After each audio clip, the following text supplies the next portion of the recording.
కంటే తాళనన్నది.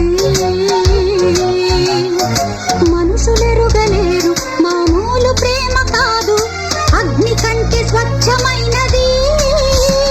మమకారమే ఈ లాలి పాటగా రాసేది హృదయమా,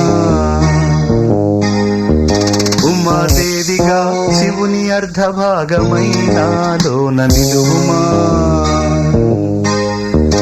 శుభలా